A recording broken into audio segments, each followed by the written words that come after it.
Thank you for tuning in to this episode of Living in Shelby Township. Right now, I am here with Jerry Youngblood. Jerry is a firefighter and a paramedic here, right, at the Shelby Township Fire Station 1. So Jerry's going to take us on a little tour here of the fire station. Are you ready, Jerry? I'm ready. Sounds good. Come on in.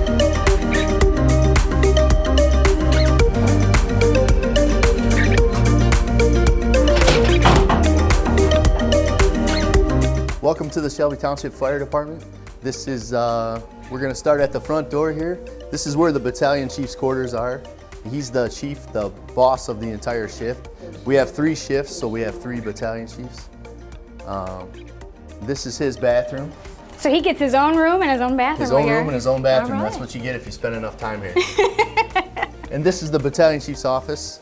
This is where we have our morning meetings. The battalion chief can keep us informed about what's going on, what trucks are out of service, in service, anything that we need to know that change as things will change from day to day. All right, very cool. Come this way, we're gonna show you the kitchen. Big kitchen? This is bigger than my kitchen at home. We have a big kitchen because we have a lot of guys that work here, so. Very nice. We have 3 different shifts, so each shift has 6 or 7 firemen on, depending on the day. So we have about 22 to 25 guys that work here in a week. So that's why we have 3 different refrigerators. Oh, that's why we have such a big kitchen, because we're cooking for a big crew. Yeah, definitely. Food is very important at the fire station. So I bet. So is this where you guys kind of do like meetings here? This is our kitchen table. This is where we eat. We usually eat 2 meals a day together, lunch and dinner.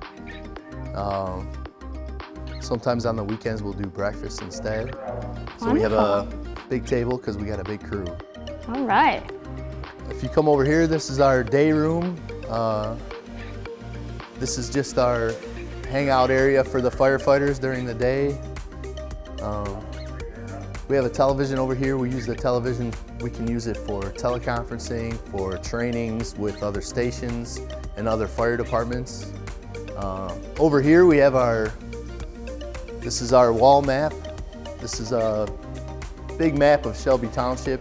Shows all our roads. Each colored section highlights different stations' response area. So we have 5 different stations with 5 different response areas. Our response area is headquarters here, Station 1, and we cover all this area in the blue. And sometimes we'll go out of these areas to meet the other stations for bigger emergencies such as house fires, car accidents. So we really, from this station, will respond anywhere in the township, but this one basically comprises our medical response area for the most part.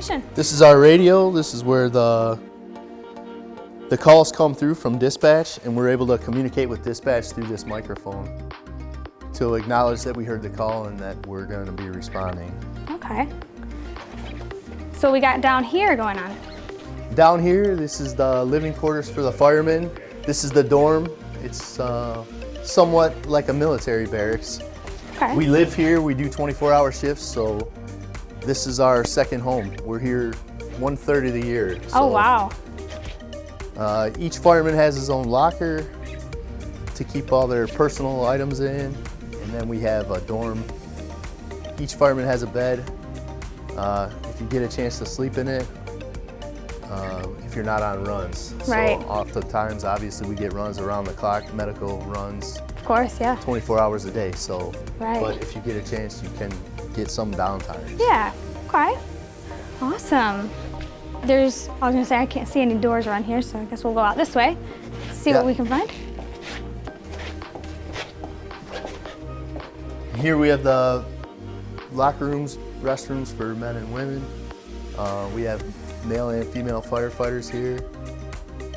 Just a short walk from the dorm or the bathroom, we come out this way, and this is our bay where all the apparatus are, and we're able to go out. We're able to quickly get from here to there to get on our rigs to respond to calls. Okay, awesome. This is a study. We have a computer in here. A small library with some different training materials. A lot of times we do trainings online now. So whether they be EMS or fire trainings, we have to keep continuing ed and keep up our credits to maintain our paramedic licenses. Okay. So we'll use that to get that done. You come out this way and I'll show you the apparatus bay where all our trucks are. All right.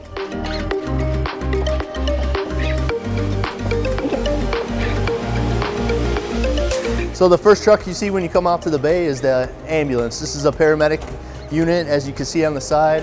So is this what you drive? This is what, today my job is to drive this vehicle. Okay. And the next day I'll sit in the passenger seat and I'll be the paramedic in charge.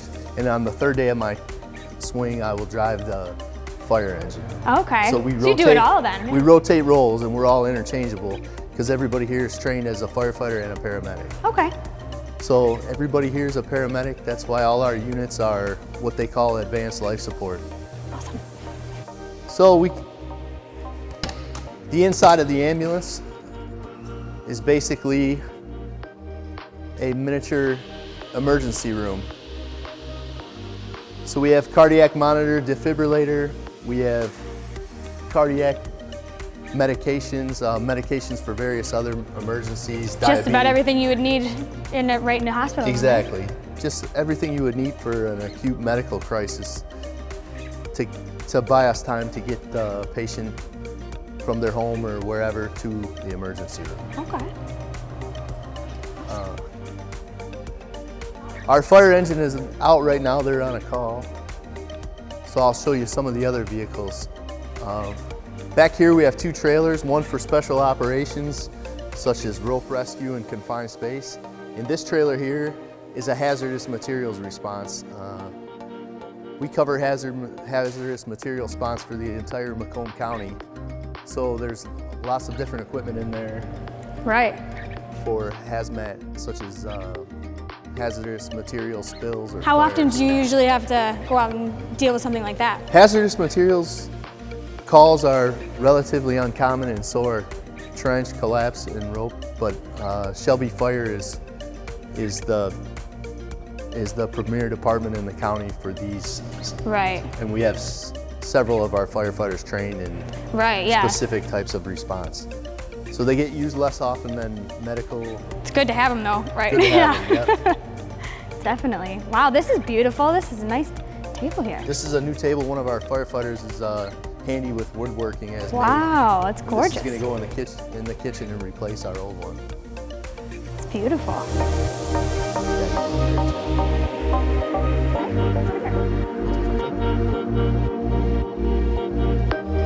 This being our headquarters station, this is where we keep the majority of our trucks. All the outlying stations have only a fire engine, one ambulance, and a utility truck.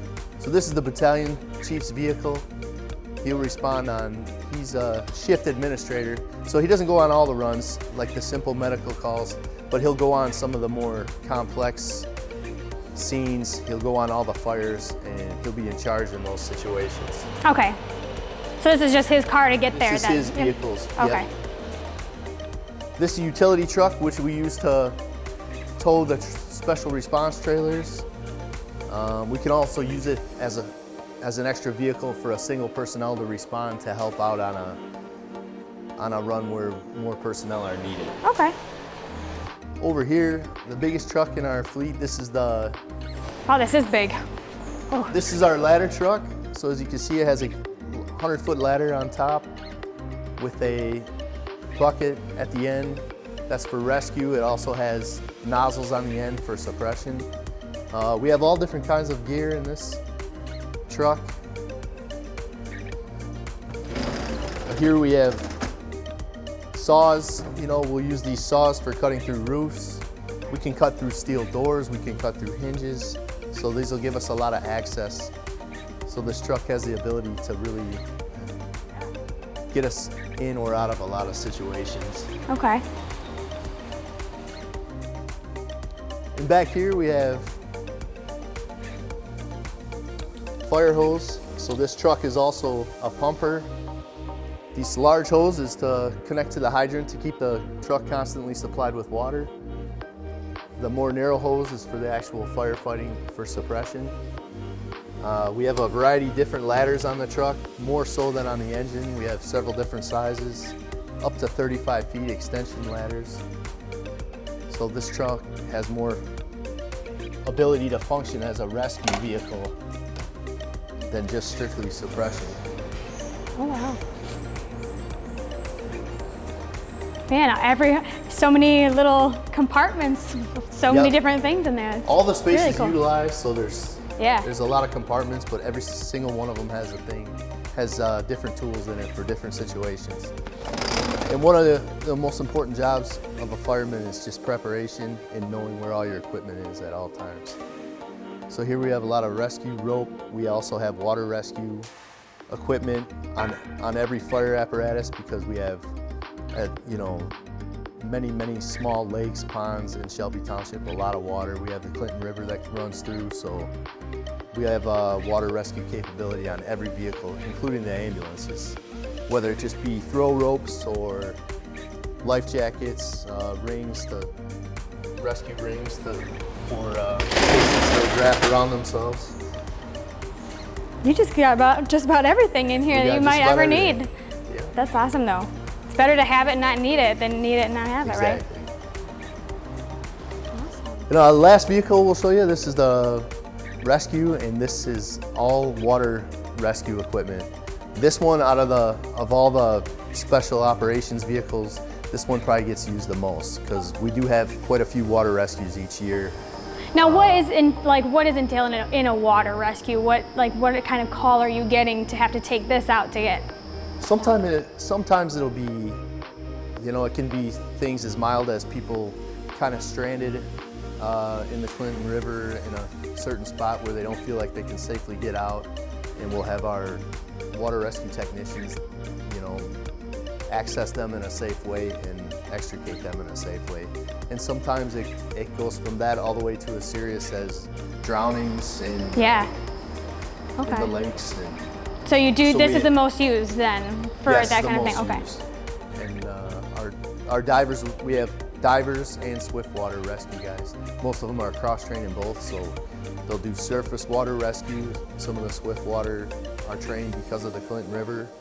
And we also have divers that can go to the bottom of any lake in the township. They wear the full scuba gear and do rescues in that way.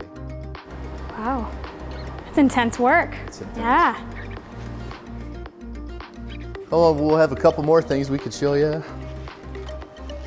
This is our training room.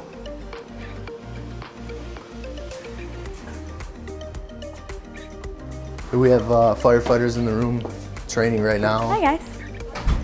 Say hi, everybody. Hi. Hard at work. I like it. We'll let them focus. And back here's the weight room, workout center. Oh, the gym. So we have a lot of different equipment, because one of the most important things for a fireman, paramedic, Be strong, is to stay in good physical condition, because it's a very physically demanding job. Okay, I can't even imagine. That's got to be very taxing physically. Yeah, and you don't want to be out of shape for that. You want to be able to have the endurance to get through a whole fire or a prolonged incident. Definitely. This is very, very nice. Is there anything else you wanted to show us, Sherry, in here? No, I think that's about it. Well, we are so glad that we got to come in and see Fire Station 1 here at Shelby Township. Thank you so much, Jerry, for showing us around and showing us all the different trucks, everything they do. This has been very, very interesting. We're glad to have you. Yes, thanks so much. Thank you. I am Katie Estra. I'm your local library director.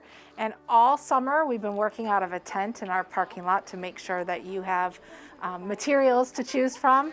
But guess what? This week we opened for real. Our building is open. You can come in anytime.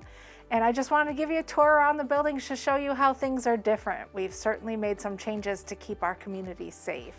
So as you approach the library, you'll notice that we have a welcome desk in front of our front door. So the welcome desk allows you to read our new policies on our signage just before you go in the front door, so you know how things are going to work. And it also allows you to pick up items curbside, at least as long as the weather is good enough. All of our staff members are wearing masks, of course, to keep everybody healthy, and we expect that our patrons will do the same. So when you come into the library, you'll notice that we're wearing masks, and we would like it if you are too. Right now the library is open for what we're calling grab and go service or short stay service.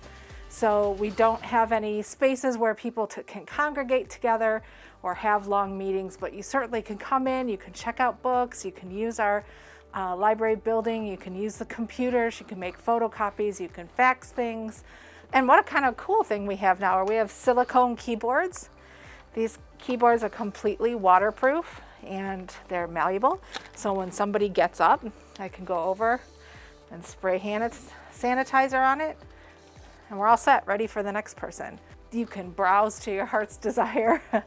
The other thing you'll notice is that we have reconfigured the library space quite a bit to promote social distancing. You'll notice that our librarians are still here and cheerful as usual, but behind plexiglass, and we have demarcations showing you where to stand if you need to wait for a librarian's assistance. You'll notice we don't have a lot of seating anymore, and we have moved all our computers so that they're at least 6 feet apart.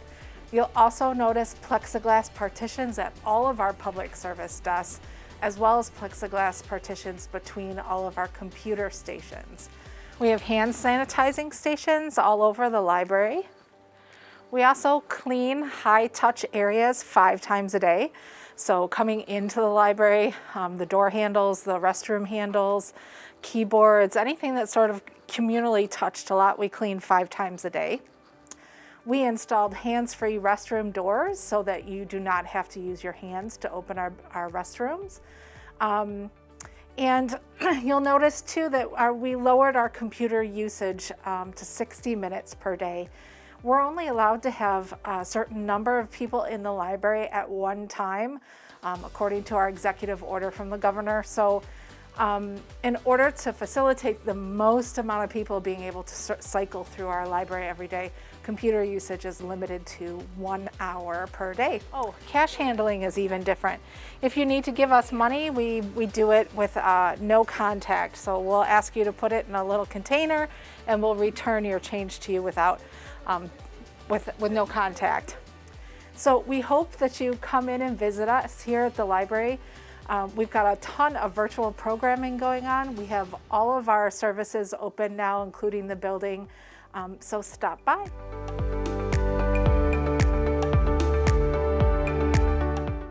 Hello and welcome. We are standing here at the Shelby Township Activity Center, and I am here with the Parks and Rec Director, Joe Youngblood. Again, how are you? Good, so glad that you Taylor. could be here with us today. Thanks for coming to our activity center. Absolutely. So we would love it if you would take us on a tour and kind of explain to us how the Activity Center is keeping us safe from everything to do with COVID.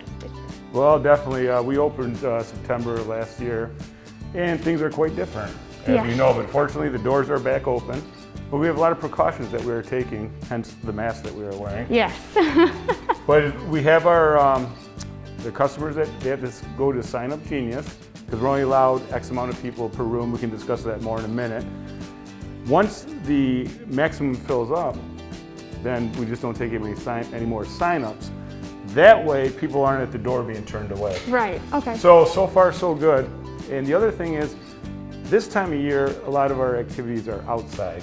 So we're hoping by the time the weather gets colder, things keep heading in the right direction. But in the meantime, you go to Sign Up Genius. If they come in, you see we have all the plexiglass encasings for our staff. And behind Andrew is the senior staff. We have the plexiglass there. We are now keeping the double doors closed, so the senior members do not roam into that area at this time. We do have a form you have to fill out. We have extra masks and hand sanitizer. And we also have a hand sanitizer station right when you walk into the door. Well, that's handy. Very handy. The other thing is we have a system with a sign. We get a lot of FedEx deliveries. We ask them to come in there set the packages down. That way they don't have to fill out a form. Right, okay. Yeah, that definitely keeps people safe and within the distance that everyone's supposed to be, you know, distancing. Exactly. So that's definitely handy. But I was wondering if we could take a little tour just to see what goes on here at the Activity Center. We sure will.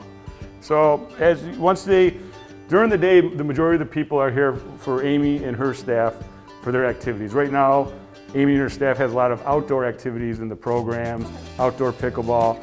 So that's been wonderful. Oh, yeah. Out walking, so they have things going for them along with visiting their members. But as they come in down here, it's as of the way it is now, you see, it looks like everything's normal. But why don't we head in the gym first? Sure. That's all right.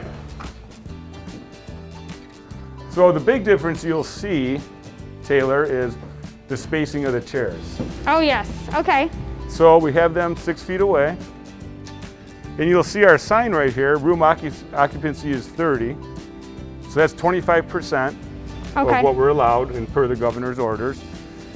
So right now, the majority of our indoor programming is indoor pickleball, and we have the walking set for certain times around the perimeter.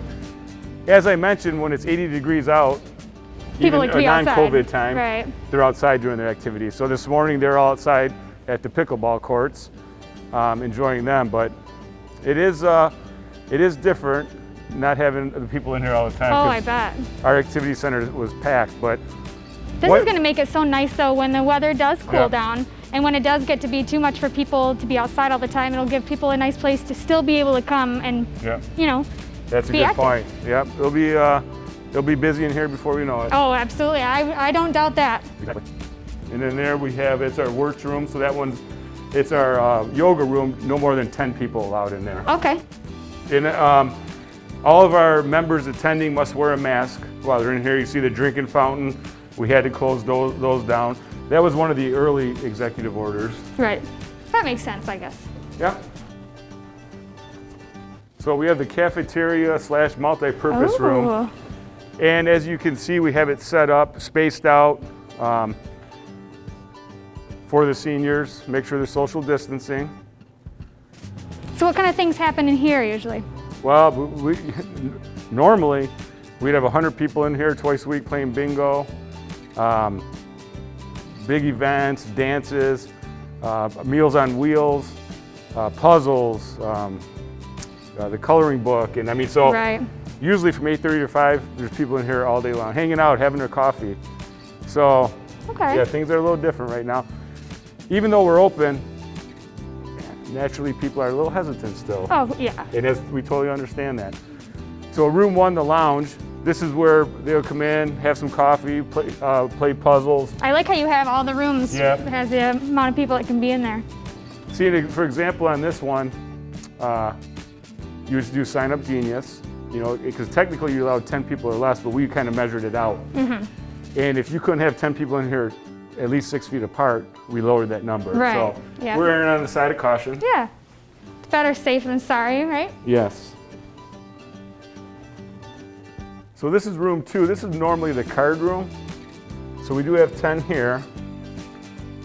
And you'll see we have 8 chairs spread out, 6 feet apart. And then we have room to put a couple more chairs off to the side.